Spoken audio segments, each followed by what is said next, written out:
Mga Lods, magandang araw sa inyo. So dito pala sa video na to, magbibigay tayo ng kasagutan sa mga ilang katanungan na namumuo sa kaisipan ng ibang taga-subaybay natin. Kasi kagabi, di ba, pinalabas sa KMJS yung parang part 2 ng istorya namin ng nanay ko. Kaya ko sinabing part 2 kasi di ba may naunang part, di ba, may naunang version na kung saan nagpunta ako sa Korea nung nakita ko yung nanay ko, di ba? So nag-meet kami doon. And ito naman, yung pumunta yung nanay ko dito sa Pilipinas. So binigyan ko ng authority yung KMJS na i-cover kami. Pero very minimal lang. Pero lilinawin ko sa inyo, okay? Lahat ng plano, lahat ng gagawin, lahat ng meaning nung gagawin, ako nagplano lahat nun. Okay? So, yung KMJS, ko-cover lang nila. Pero very minimal nga, okay? So, pati yung pagpunta sa Tondo, yung pag-walkthrough na nangyari sa buhay ko, ako nakaisip nun.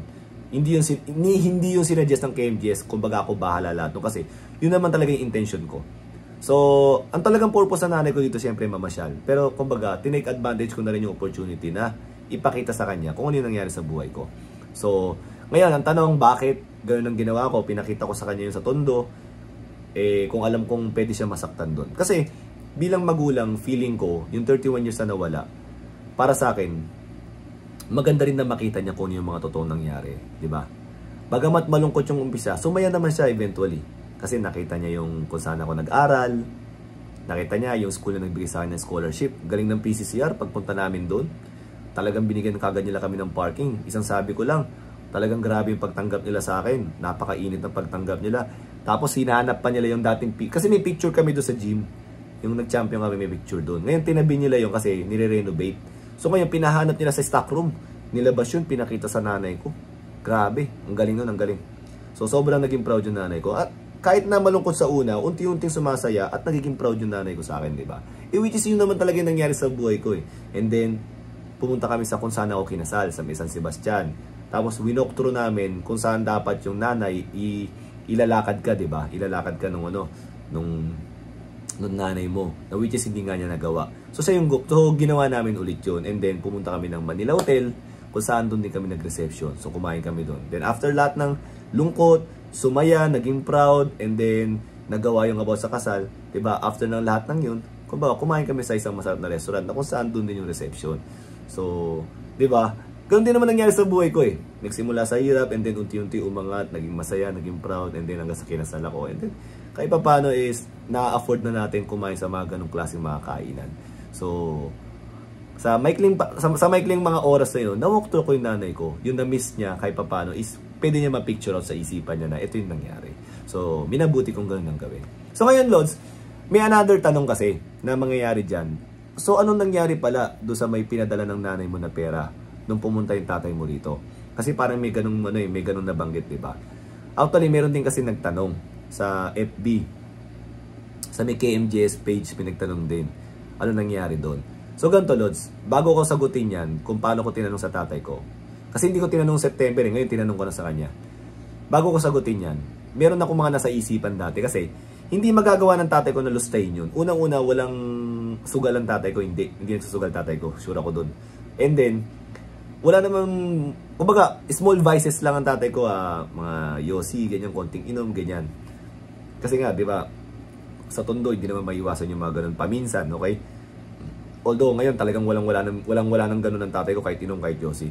So ngayon, ang una kong naisip kasi, yung bahay na yun, 'di ba? Sabi ko sa inyo dati, sabi ko sa inyo sa KMJS, ano yan, parang walang bubong, tapos pag umulan papasok yung tubig. Inabutan namin ganun yun. Wala ding CR. Pero hindi ako pinabayaan ng tatay ko na tumira doon. Nung nakita niyang ganun yung sitwasyon, hindi kami tumira doon. Tumira muna kami sa condo ng kuya ko for mga 2 to 3 months o 4 months ganun. Kasi ang ginawa ng tatay ko, pinagawa yung bahay sa Tondo dahil ayaw niya akong patirahin sa ganung sitwasyon. Hindi ako pinabayaan ng tatay ko na tumira ka sa squatters area, hindi.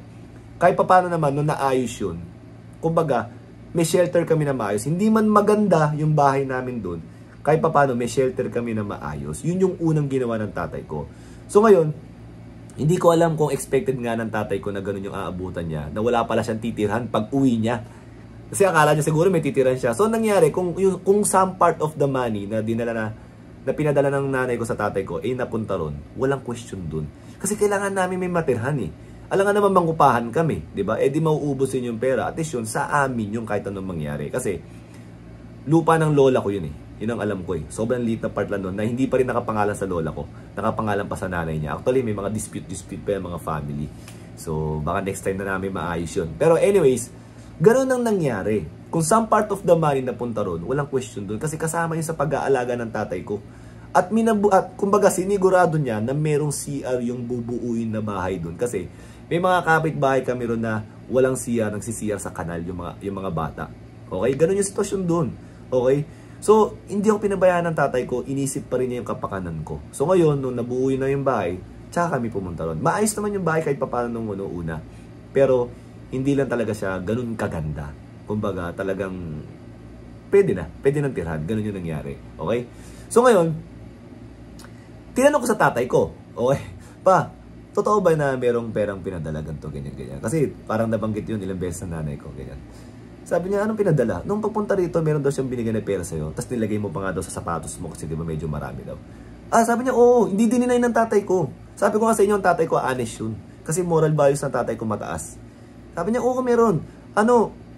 Pinambili ng lupa sa Nueva Ecija, sinabi niya. Yun, naalala ko na. Lalo akong bumili sa tatay ko. Kasi ganito, yung perang binigay sa kanya, ang sabi ng nanay ko, para sa pampaaral ko daw, di ba? So ngayon, yung lupa sa Nueva Ecija, minsan naiisipan ibenta ng tatay ko yun. Pagka medyo wala na kami talagang pera. Pag dumarating sa point na down na talaga. So ngayon, tatanungin ako nun, nak, benta kaya natin to para ipang negosyo natin, para mapalago natin yung pera kaysa natutulog dyan. Ayaw kasi ng tatay ko na sa bangko eh. Kasi mas tulog ang pera doon. At least yung sa lupa, tumataas yung value, sumasabay.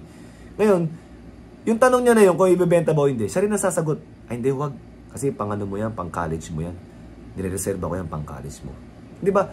Aware siya na yung perang binigay ng nanay ko na yun is pampaaral ko talaga. Okay?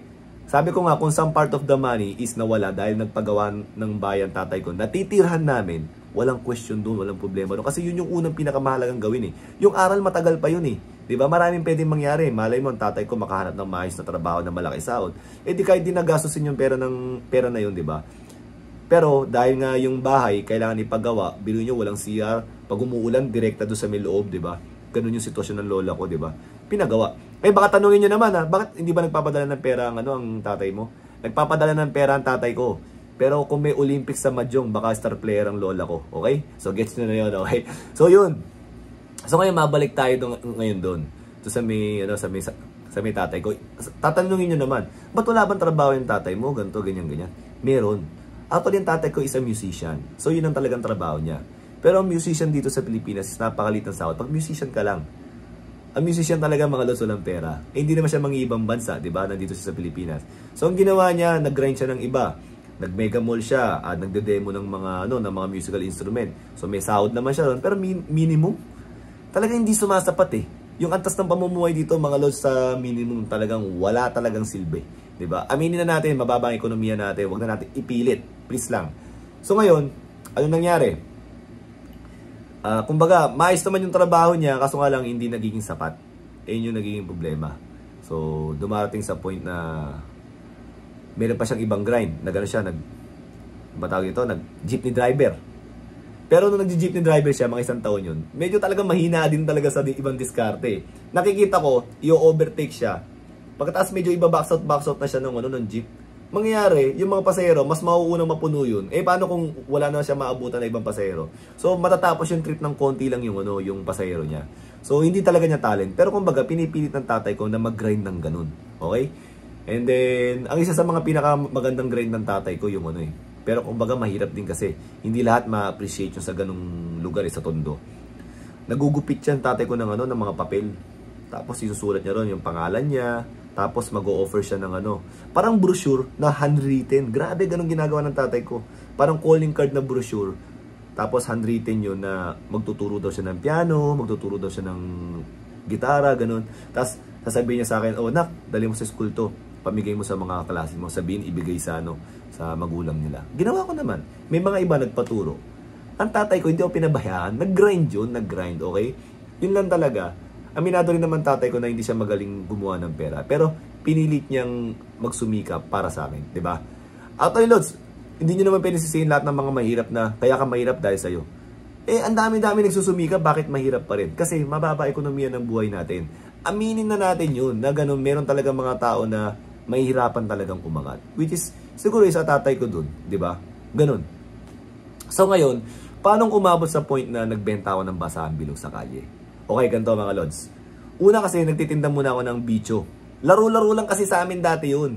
Uy, magtinda tayo ng bicho para may pera tayo. Para may pambili tayo ng mga laruan. O diba, may pambili kami ng mga sinulid, PC, para sa pangsaranggola. Ganun. So, ang nagbebenta kami, ang gagawin ko, pag nakabenta kami, hindi ko pambibili ng laruan. Makikilaro na lang ako sa ibang kaibigan ko. Iuuwi ko yung pera sa tatay ko. Kasi parang feeling ko, mas kailangan namin ng pera sa bahay. Yung tatay ko ngayon matutuwa. Hindi naman niya ako inoobliga talaga. Hindi niya talaga ako inoobliga. Alam ko lang, aware lang ako na kulang kami sa pera. Kahit na hindi sabihin ng tatay ko. Okay? Hindi ko alam ba't ganun. Siguro, salamat sa Diyos na naging ganun yung kaisipan ko. Ngayon yung tatay ko natuwa. Pa, galing mo gumawa ng pera. Saan galing to, nak? Ganyan, baka gumagawa ka ng masama dyan, ha? Moral values pa rin. Hindi pa, nagtitinda kami ng bicho. Sabi niya, ba't nagtitinda ng bicho? Hindi naman kita may nagtatrabaho, ha? Ganun sinasabi ng tatay ko sa akin dati. Ayaw niya ako magtrabaho. Sabi niya, hindi. Ano lang yung kami nila ganito. Nung nalaman niyang lahat kami, nagtitinda ng ganun. Ah, ganun ba? Okay, maganda yung ginagawa niyo. At least naghahanap buhay kayo. So ngayon, in-encourage ako ng tatay ko na, ganyan ang ginagawa mo. Sige, basta pagkasama-sama kayo, okay yan. So, ang nangyari, tumaas yung self-esteem ko. Feeling ko, ang galing ko dumiskarte. Which is ang ganda ng ginawa ng tatay ko sa akin. Binigyan niya ako ng kumpiyansa lalo. So ngayon, nagkaroon ng gibang bahay sa amin. Sabi ko nga sa inyo, yung mga bahay dati doon, ang dami. Talagang ang daming bata ron. Talagang masikip doon. Ngayon, marami na nagibang bahay doon. Ngayon, habang nagigiba yung mga yun, nagkakalakal kami ng mga kaibigan namin. Parang laro lang din. Ganun, sabay-sabay kami. Yung tatay ko, pinapabayaan kami kasi alam niya. Dahil marami kaming gumagawa nung, kumbaga parang kasama na sa laro namin yun, na kumikita pa kami. Kukunin namin yung mga bakal, mga tanso, ganyan. Yung mga kahoy, yung mga sinisekond hand namin yun. Umabot kami sa ganun. So ngayon, dahil nag-grind na ako ng ganun, one time, yung tatay ko, yung kaibigan niya, nakita niya na, na gumagawa ng basahan bilog. Pero marami yan. Tapos meron silang parang sinusuplayan. So parang wholesale ang dating. Ngayon, sabi sa kanya ng kaibigan niya, Brad, gusto mo magganto? Di ba nagtatahi ka? Ano, may extra kita din dyan, no? So ngayon, ginawa ng tatay ko, sige, subukan nga namin. Ginawa ng tatay ko, bumili ng retaso. Tinuro sa kanya kung saan yung kuwanan ng retaso nun. So ngayon, binuo namin. Nung nabuo na, parang ako nakaisip ako pa, huwag na natin ibenta dun ng bultuan kasi mura yung kuha nila eh. Ibenta ko na lang sa kalyan pa para mas malaki yung kita. Ayaw ng tatay ko talaga. Kasi sabi niya unang-una delikado, magtitinda ako sa kalye. Pangalawa, ayaw niyang maisip ng mga tao na pinagtatrabaho niya ako. Totoo, pero biro. Baka akala nyo kasi, nagtinda ako kawawa. Hindi, teamwork ang nangyari sa amin ng tatay ko. Ako nagbubuo, okay? Yun yung isa sa story na gusto ko malaman ng mga tao. Ako nagbubuo nun. Ay, tatay ko. Dalawa kami nagbubuo nun. Pagkatapos, ang nagtitinda ako sa kalye. Ngayon, sinasamahan ako ng tatay ko. Meron siyang daladalang bag. Nandun lahat ng mga paninda namin. Ako yung naglalako. Siya yung nagbabantay sa gilid. Ngayon, pag ubos na yung kukuha ulit ako sa kanya, bebenta ulit ako. Ganun ang ginagawa namin, teamwork. Ngayon, pag uwi ng bahay, bubuuin namin yon. Ngayon, ako matutulog na. Minsan siya, inaabot pa siya ng madaling araw. Kasi ang pantahi namin, manual. Okay, manual. Hindi yung makina, mabilis. Sa kanya, manual yun. Hanggang madaling araw, aabutin siya. Ako, natutulog na. Siya hanggang madaling araw, pinipilit niyang matapos yung mga basahan. Teamwork kami ng tatay ko. Yun yung isa sa mga istorya na parang hindi nakikita ng iba. Kaya sobrang mahal na mahal ko yung tatay ko kasi hindi niya ako pinabayaan. Although naging mahirap ang buhay namin sa paningin ng ibang tao, pero naging masaya ako nun at marami akong natutunan. At yung tatay ko, lagi niyang sinasabi na hindi siya magaling sa pera, hindi siya magaling humanap ng pera, pero tinuruan niya ako paunti-unti na lumakas yung loob ko para makadiskarte sa buhay. Kung ano yung alam niyang weakness niya sa buhay, hindi niya pinabayaan na mangyari din sa akin yun. Bilang magulang, gusto niya mas maging magaling ako sa kanya. Yun yung nakita ko sa tatay ko. So yun, hanggang madaling araw yun. Actually may nakakatawang kwento dyan. Yung pinsan ko, Tito Jun, ikaw ba yung nananahin ng madaling araw? Kasi yung pantahin na manual na yun, sa lola ko yun. Noong mga time na yun, lola ko wala na. Sabi ng tatay ko, hindi ako yung bakit? Ganun ba? Baka nagmumulto si lola kasi parang may naririnig kami nagtatahi. Wala, hindi ako yung wala naman ako naririnig tsaka tulog na ako nun. Yun yung mga nakakatawang sa makulit yung tatay ko yun. Takot na takot yung mga pinsan ko nun kasi may tumutunog eh. Na nun, parang nagtatahi kasi dikit-dikit ang bahay, di ba? May maririnig ka. Pero totoo nun, hanggang madaling araw, ang tatay ko nananahi. Yun. So, may tanong si Madam Jessica, Hindi ko daw ba naisip na sana sa Korea na lang ako lumaki para hindi ako nakaranas ng hirap ng buhay? Sabi ko nga, hindi ko ipagpapalit yun eh. Dahil yung mga moments na yun yung mga kwento ng buhay ko na proud ako na nanggaling ako sa ilalim, paangat, diba? Na hanggang sa naging okay na ako ngayon. Ang kagandahan pa ron, sa mga maliliit na bagay na yun, pagka nagkakaroon ako ng konting bagay ngayon, mas nagiging grateful ako. Mas nagiging appreciative ako sa mga nangyayari sa akin ngayon. Hindi ako mapaghanap, hindi ako mapaghangad ng mga sobra-sobra. As long as na okay ako sa buhay ko, nabibigay ko sa mga anak ko yung mga dapat na naibibigay ko, masaya ako. And kung ano yung mga naituro sa akin ng tatay ko, sigurado ako gagawin ko rin sa anak ko yun. Hindi ko sila hayaan na parang lahat ipoprovide ko. Kailangan mag-provide din ako ng learning sa kanila sa buhay na kung saan matututo silang dumiskarte sa buhay, maging matibay na makapaghanap buhay. Ganun yung ginawa ng tatay ko eh. 'Di ba? Hindi man naging malaki yung kita niya, pero hindi naman siya tumigil magtrabaho eh. Hindi siya tumigil. Dumiskarte, alam ko nagtinda pa kami ng mangga niyan eh. Kasi meron siyang kaibigan sa May Divisoria na nagpaparating ng mga gulay, ng mga prutas. Nagtinda kami. Actually, ako yung matapang. Pa, magtinda tayo nito sa atin, oh. Ganyan, oh. Try natin. Nagtinda kami mga 2 beses, 3 beses, eh. Sige, nak, kaya ba natin? Oo. Kumbaga, kung ano yung naisip ko, susuportahan niya. Dahil siya nga sa sarili niya, hindi nga siya matapang. Yun yung naging partnership namin ng tatay ko. Hindi ba sinabi ko nga sa inyo, sa isang podcast na banggit ko na, yung tatay ko, yung huling subo ng pagkain, nung alam niyang gutom pa ako, ibibigay niya sa akin yun. Pero hindi niya binibigay sa akin yung direkta. Ang sinasabi niya, busog na ako. Para hindi ako makonsensya na kinain ko yung pagkain niya. Hindi ko makakalimutan na bibili kami ng chicharon. Kasi minsan nagulang kami ng chicharon eh. Pasensya na ako pa. Nagulang kami ng chicharon. Tapos 10 piso yung chicharon na alala ko eh. Tas suka, 'di ba? Yun yung ulam namin talaga. Nangyayari sa amin dati yun na ganun. Tapos 20 pesos na chicharon, meron yung mga kasama mga parang taba-taba. Mga taba-taba, mga laman-laman, ganun. Medyo mas masarap yun. So, pag medyo nakakaluwag-luwag ng konti, bibili namin yung chicharon na ganun. So, ngayon, sa dami ng chicharon na yun, mga 5 piraso lang yata yung merong taba. Yung parang laman, ganun.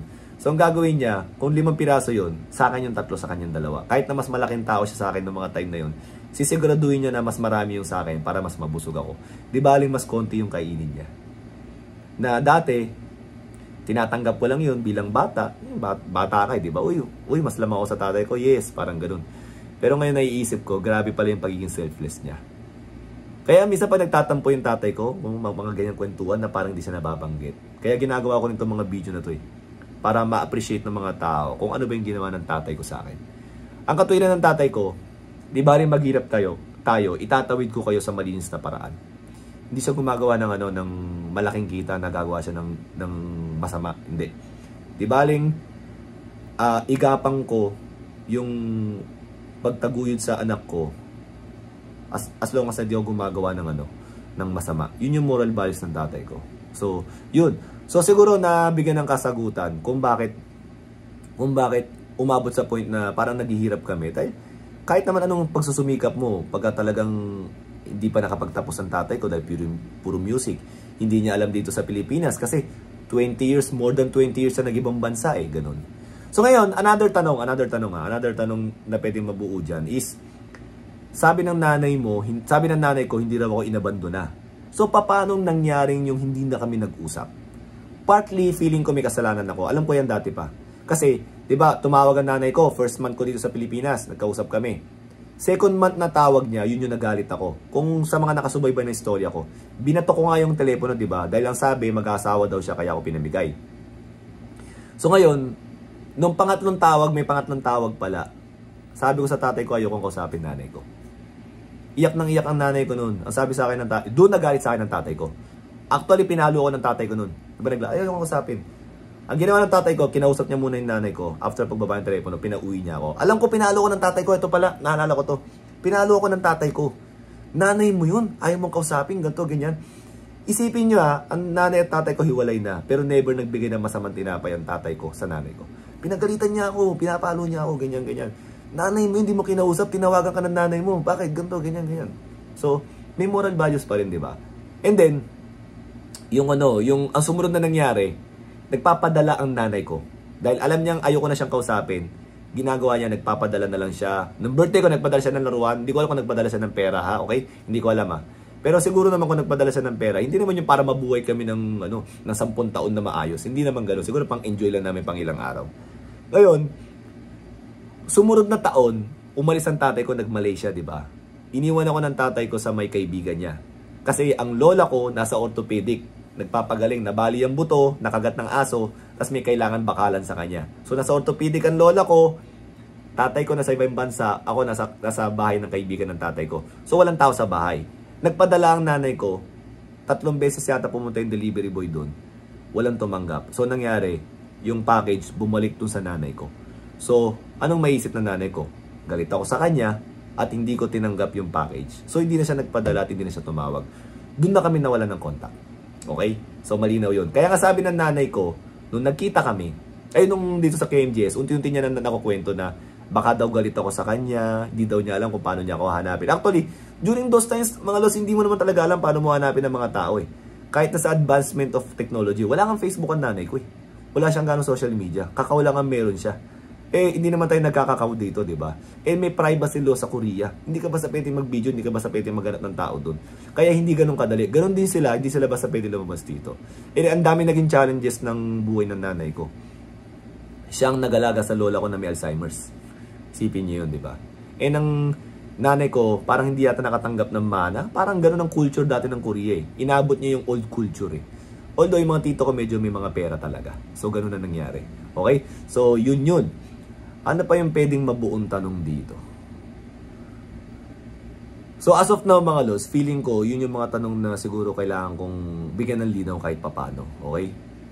Para kung sakali, sabihin ko na lang sa inyo, pumunta na lang kayo sa YouTube ko, panoorin nyo rin yung mga ibang mga katanungan na gusto nyo magkaroon ng kasagutan. Okay? Ang kagandahan lang talaga, Lods, tsaka natutunan ko, minsan nangyayari talaga sa buhay ng tao yung ganito na, kahit na wala namang merong mali na todo, ganito, ganyan, dahil sa pagkakataon, ito yung binibigay ng tadhana. And hindi ako nagrereklamo ron. Kaya ang sagot ko kay Madam Jessica, kung bibigyan ako ng chance, mas gugustuhin ko bang sa Korea na lang sana ako lumaki? Hindi. Dito pa rin. Hindi ko ipagpapalit yung naging partnership namin ng tatay ko dito sa Pilipinas. Kumbaga, naitawid namin yung buhay. Diba? Ngayon, okay na ako at feeling ko. At syempre, hindi pala feeling. Masaya ang tatay ko sa nangyari sa buhay ko. So, ilang mga lods. Thank you.